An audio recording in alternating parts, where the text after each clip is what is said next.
Well, there probably isn't already, but in the coming month or 2 or 2.5, there will be steelhead stacking in here. And we will be here to catch them. I'm a little worried about the ability to get out on that particular ice. There just isn't anywhere close to the amount of ice there was last year or earlier this winter. But we'll see, and we'll be careful.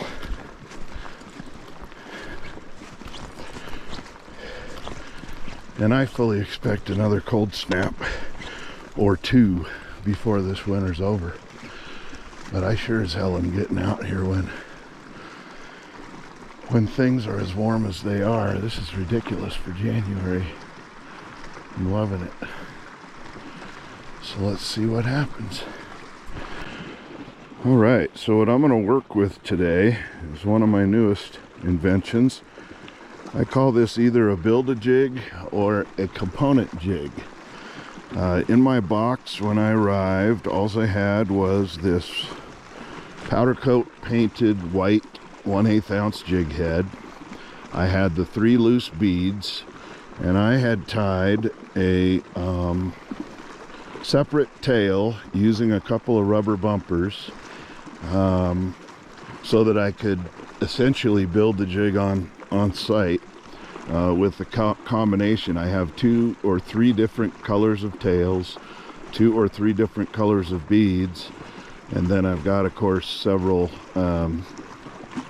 jig heads. So it's kind of an experiment, but at the same time it's super versatile, and even in this cold weather it wasn't hard to put this thing together, and it's in colors that have worked for me in this very water. So we'll see how it goes. I'm looking forward to it.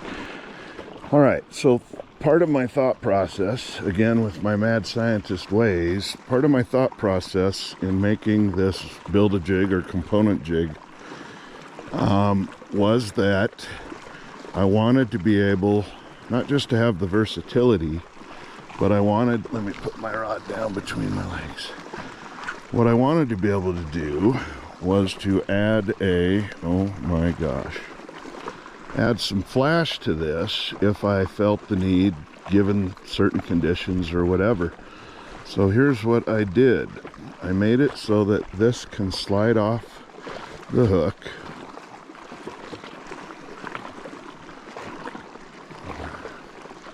And then I can put that in my mouth.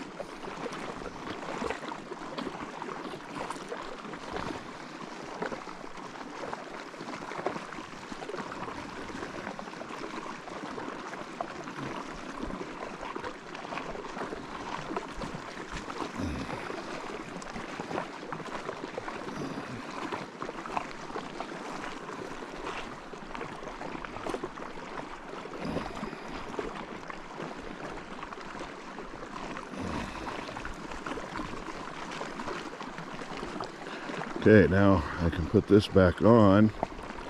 The thought process being, let's see, which way do I want? Oh, I want it to go on this way. The thought process being that the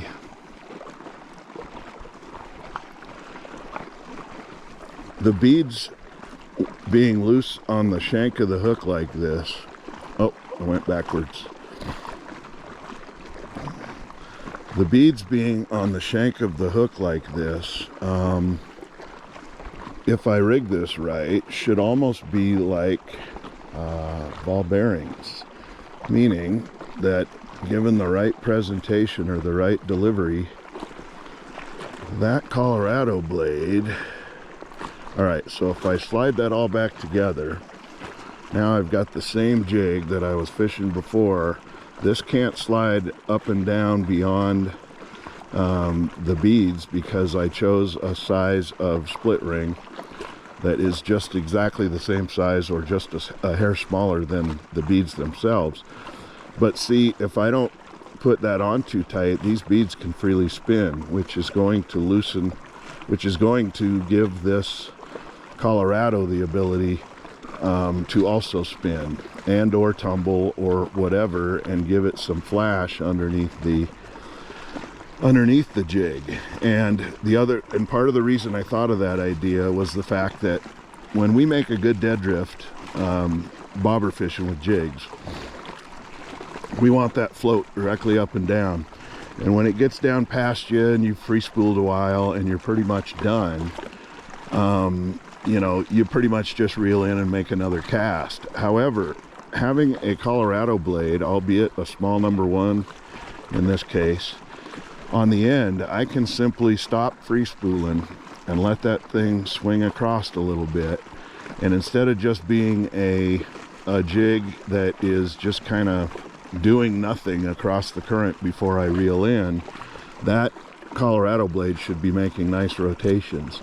And if a fish was attracted to the jig and kind of slid in behind it thinking about hitting it, who knows, maybe that little bit of flash, that little bit of rotation is going to put him over the edge. So that is what we're going to fish today. And maybe, hopefully, the mad scientist will strike again.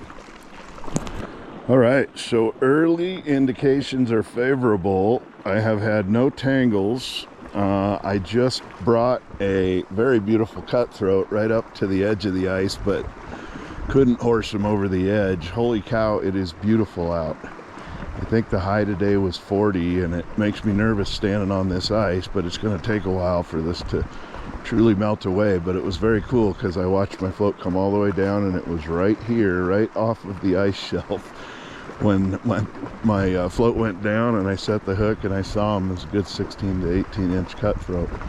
But most importantly, the tail component is staying snug to the hook. It's not sliding too far back. It doesn't matter if it did a little bit, because it's not going to go beyond the bend of the hook. These beads are pretty much staying in place, and like I said, operating as a bit of a bearing. And so yeah, so far so good. Now we got to land one. It's kind of silly with this light spinning gear how unbelievably I can cover this water. I mean, this thing is in the water the whole time. Now, how much action there is on that blade on a dead drift? Probably not a lot. Is it a detractor? I mean, would a fish come up and look at my jig and decide not to take it because it also has this other thing hanging off of it? I doubt it. It's only a number 1 size blade, and given that these fish are famous for hitting hardware anyway, but I mean, for example, this is a creek mouth over here that I am able to high stick it. I can just very easily cast right into that slot over there, and I'm just holding my rod high in the air. Oh, and we hooked something. Oh my gosh, I think it's either a really good cutthroat or it could be a steelhead. I'm so glad the camera was running, because I was doing my high sticking thing, and lo and behold, because I needed to get on the other side of this current, I'm going to actually go down here where I trust the ice a little bit more before I go to try and land this guy. Uh-oh, my float's already up to the edge. Is he still on there? Okay, this is going to be tricky. Oh no. All right, if he's still on there, I've got to figure out a way to get, without taking my life, risking my life. There we go. Okay, so is he still there? He must be, otherwise my jig would be coming right up. Oh, just a nice cutthroat. All right, one chance.